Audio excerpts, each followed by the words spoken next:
Alright, so we got our intake manifold back. So this is the Bosch throttle body here that we're going to. So we went drive by wire, obviously. So Jeremiah basically just made a plate here and then welded it in. So now we have drive by wire.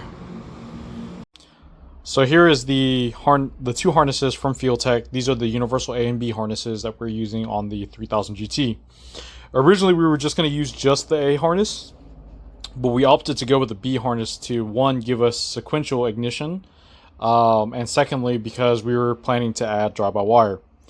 So the problem is that just the A harness would barely fit through the hole for the factory harness. So now with the B harness, we're probably going to have to pull the dash to find a different place to put it. So this is the A harness. Comparatively, it is a lot smaller than the B harness. So here's the firewall grommet, and here are the wires coming out of it. So you're going to notice that there's basically only injector wires and power and ground here.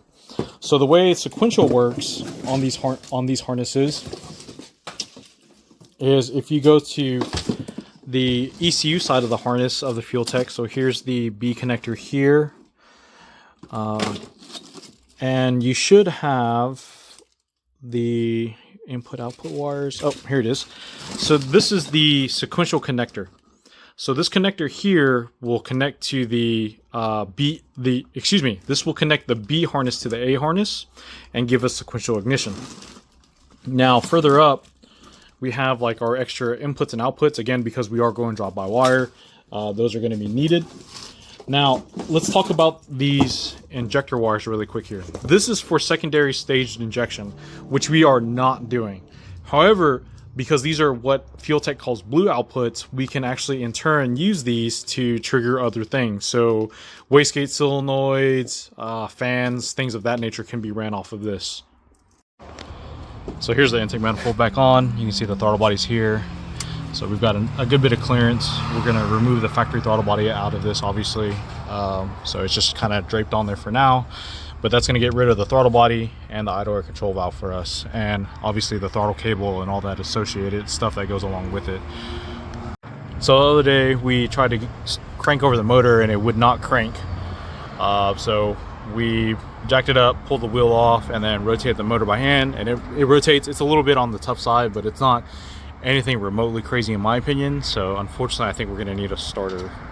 So we're in progress of relocating the battery here. So as you can see, we've got the power and ground cables here. So we plan to ground this directly to the block itself. That way we don't have so it'll go battery straight to block for the ground, so that way we just have the best ground that's possible there. Then the power wire, we're going to add something here to connect it all together and then have some spare.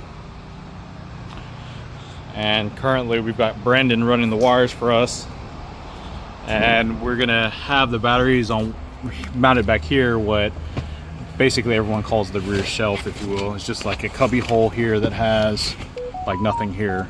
Elastic hours, they expand and shrink. Memories blur faster than you think. A moment's forever, the next just a blink. And this elastic time, we sink or swim. So hold on tight to now, 'cause time will wait for you. And this elastic flow. Alright, so got the harness out, which was not too bad, but not fun either. This is the backside of the gauge cluster, and this metal frame here is what's stopping us from running the Field Tech. So we had to pull the dash out just to get access to these three stupid Phillips screws. Once this is removed, we'll have enough space to run the wiring for the Field Tech through that hole, through the other side, and then coming back down, and then the dash can go back in.